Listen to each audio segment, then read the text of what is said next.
नमस्कार, सी न्यूज़ भारत में आप सभी का स्वागत है। खबर सूरत से है, जहां कामरेज से नकली घी जब्त किया गया है। पुलिस ने कठोर गांव में मानसरोवर रेजिडेंसी पर छापा मारा और फ्लैट से गुजरात की जानी मानी सुमुल डेयरी जैसी पैकेजिंग वाला नकली घी जब्त किया है। पुलिस ने इस घटना में एक व्यक्ति को गिरफ्तार कर 1 लाख रुपए की नकदी भी बरामद कर ली है और 4 लोगों को वांछित घोषित कर कानूनी कार्रवाई की है। जानकारी के मुताबिक सूरत में कामरेज पुलिस की एक टीम ने कठोर गांव स्थित मानसरोवर बिल्डिंग पर छापा मारा, जहां से पुलिस ने प्रवीण भाई रमेश भाई हरखानी को गिरफ्तार कर लिया है। उसके आवास से डुप्लीकेट सुमुल घी के कुल 108 1 लीटर के डिब्बे और 38 खाली लेटर टिन के डिब्बे, टीन शेड सील करने की मशीन, 15 लीटर खाली लेटर केन, 20 लीटर एल्यूमिनियम पैन, एक चिमनी और एक गैस की बोतल और घी पैकिंग बॉक्स आदि बरामद कर लिए हैं। पुलिस ने घर से कुल 1,540,000 रुपए जब्त किए हैं। इस घटना में पुलिस ने डुप्लीकेट सुमुल घी खरीदने वाले भावेश डोबरिया, नीलेश भाई मगन भाई सावलिया, परेश भाई मगन भाई सवालिया और विशाल सतीश कुमार शाह को वांछित घोषित कर दिया है और इस मामले में आगे की जांच कर रही है।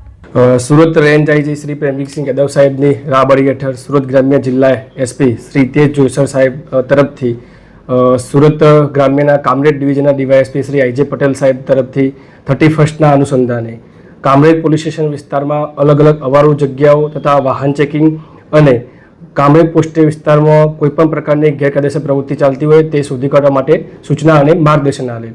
જે અનુસંધાને કામરેજ પોલીસ સ્ટેશન તરફથી અમોને એક બાતમી હકીકત મળે કે માનસરોવર સોસાયટીમાં A7 નંબરના બિલ્ડિંગમાં 408 નંબરમાં રહેતા પ્રવીણભાઈ રમેશભાઈ હરખાણી નામનો ઈસમ સુમુલ ડેરીના જેવું જ પેકિંગ ધરાવતા ડુપ્લિકેટ ઘીનો ધંધો કરે છે।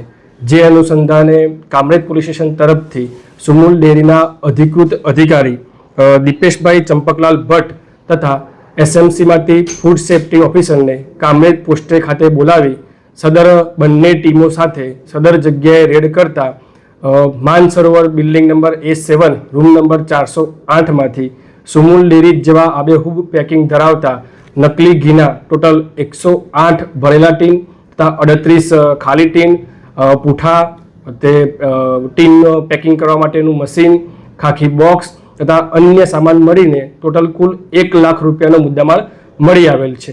સદર પકડાયેલ ઈસમને આ બાબતે પૂછપરછ કરતા તેઓએ જણાવેલ કે તેઓ ટોટલ 15 લીટર વાળા પતરાના ટીનના ડબ્બામાં પામ ઓઇલ તથા વેજીટેબલ ઓઇલ મંગાવી બંને ઓઇલને મિક્સ કરી ગરમ કરી ત્યારબાદ 1 લીટર વાળા ટીનના ડબ્બામાં પેક કરી સુરત સિટીમાં અલગ અલગ જગ્યાએ વેચાણ કરતા હોવાનું માલુમ પડેલ છે।